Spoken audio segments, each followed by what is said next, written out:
രാവിലത്തെ ബ്രേക്ക്ഫാസ്റ്റിന് നമ്മൾ ഉപ്പുമാവാണ് ഉണ്ടാക്കാൻ പോകുന്നത്. അപ്പോൾ പാൻ ചൂടായിട്ടുണ്ട്. ദേ എന്നത്തെയും പോലെ തന്നെ കോക്കനട്ട് ഓയിൽ ഒഴിച്ചു കൊടുത്തിട്ടുണ്ട്. അപ്പം അത് ചൂടായി വരട്ടെ.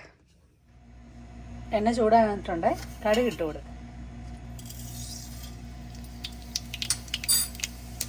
കടുക് പൊട്ടി വരുമ്പോഴത്തേക്ക് ഇതാ ചുമന്നുള്ളി, പച്ചമുളക്, ഇഞ്ചി, വെളുത്തുള്ളി, കറിവേപ്പിലയും വേണ്ടാണ്, പക്ഷേ ഇല്ല, അതുകൊണ്ട് ഇടുന്നില്ലേ. ഇതങ്ങോട്ട് ഇട്ട് കൊടുക്കാം, ഇളക്കി കൊടുക്കാം. രാവിലെ ചേസും ക്യാത്തിയൊക്കെ പോയി. ഇനിയിപ്പോൾ ഞാനും പപ്പായും മമ്മിയേ ഉള്ളൂ. അച്ചാച്ചനും പോയി, വൈകിട്ടേ വരത്തുള്ളേ. ഇത്തിരി ഗോൾഡൻ കളർ ആവണ്ട. നമുക്കിതിലേക്ക് വെള്ളം ഒഴിച്ചു കൊടുക്കുകയാണേ. ഒരു കപ്പ് വെള്ളം ഒഴിച്ചു കൊടുക്കുക.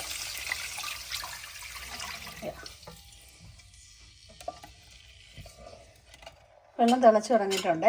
ഇനി നമ്മൾ ആവശ്യത്തിനുള്ള ഉപ്പ് അങ്ങിട്ട് കൊടുക്കണം. ഇളക്കി കൊടുക്കാം. നല്ലപോലെ തിളച്ച് വരട്ടെ. ലോ ഫ്ലെയിമിലാക്കിയതിന് ശേഷം വറുത്ത റവ ഇട്ട് കൊടുക്കുക.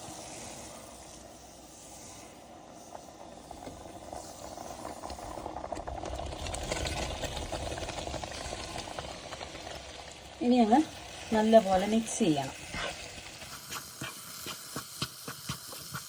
ചേർത്ത് യോജിപ്പിച്ചിട്ട് ഒന്ന് ഉപ്പ് നോക്കട്ടെ. ഉപ്പുണ്ട് ആവശ്യത്തിന്. അടച്ചു വെച്ചിട്ടുണ്ട്. ഏകദേശം ഒരു 5 മുതൽ 10 മിനിറ്റ് വരെ എടുക്കും കേട്ടോ, ഒന്ന് സെറ്റായി വരാൻ വേണ്ടി. എന്നിട്ട് വേണം നമ്മളിത് തുറന്ന് നോക്കാൻ. നമുക്ക് തുറന്ന് നോക്കാവേ.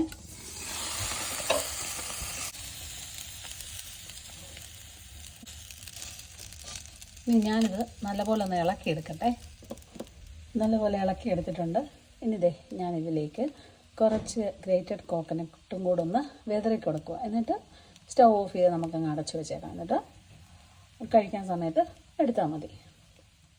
തേങ്ങാപ്പീര എല്ലായിടത്തും കൂടെ വിതറി കൊടുത്തിട്ടുണ്ട്. ഇനി അടച്ചു വെച്ചിട്ട് സ്റ്റൗ ഓഫ് ചെയ്ത് നമുക്ക് ഈ സ്റ്റൗവിൽ നിന്ന് സൈഡിലോട്ടങ്ങ് മാറ്റിയും വെക്കാം. അപ്പം നമ്മുടെ ബ്രേക്ക്ഫാസ്റ്റ് റെഡി ആയിട്ടുണ്ട്. ഉപ്പുമാവും ഏത്തയ്ക്ക പുഴുങ്ങിയത്. നമ്മുടെ ചായക്ക് ഞാൻ വെള്ളം തിളയ്ക്കാൻ വെച്ചായിരുന്നേ. അതിലേക്ക് ഇഞ്ചി ചതച്ചതും ഏലക്ക ചതച്ചതും കൂടെ ഇട്ട് കൊടുക്കും. ഓരോരുത്തരും പല രീതിയിലല്ലേ ചായ ഉണ്ടാക്കുന്നത്. ഞാനിങ്ങനെ ചായ ഉണ്ടാക്കുന്നത്. അപ്പം നിങ്ങളൊക്കെ ഉണ്ടാക്കുന്ന ഏത് രീതിയിലാണെന്ന് കമൻറ്റ് ചെയ്യുക. ടീ പൗഡർ ഇട്ട് കൊടുക്കും. തിളച്ച് വരുന്നുണ്ട്.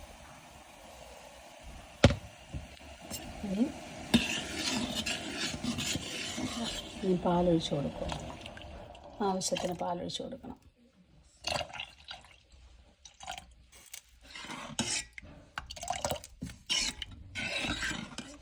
തിളച്ച് വരട്ടെ. എന്നിട്ട് നമുക്ക് പഞ്ചസാരയും കൂടി ഇട്ട് കൊടുക്കാം.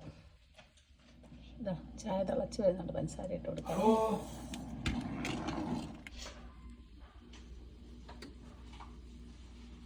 ചായ നല്ലപോലെ തിളച്ച് വന്നിട്ടുണ്ട്. ഒന്നും കൂടെ ഒന്ന് തിളച്ച് വരട്ടെ. ഗ്യാസിട്ട് മാറ്റാവേ. ചായയും റെഡിയായി. ഉപ്പുമാവും ഏത്തയ്ക്കായി. എനിക്ക് ആക്ച്വലി ഈ ഉപ്പുമാവ് ഇങ്ങനെ ഏത്തയ്ക്കായോ പഞ്ചസാരയോ ഒന്നും ഇല്ലാതെ ചുമ്മാ കഴിക്കുന്ന ഇഷ്ടം. ഇന്നിപ്പം ജസ്റ്റ് ഏത്തയ്ക്കായും കൂടെ ഇളക്കി കഴിച്ച് നോക്കണം.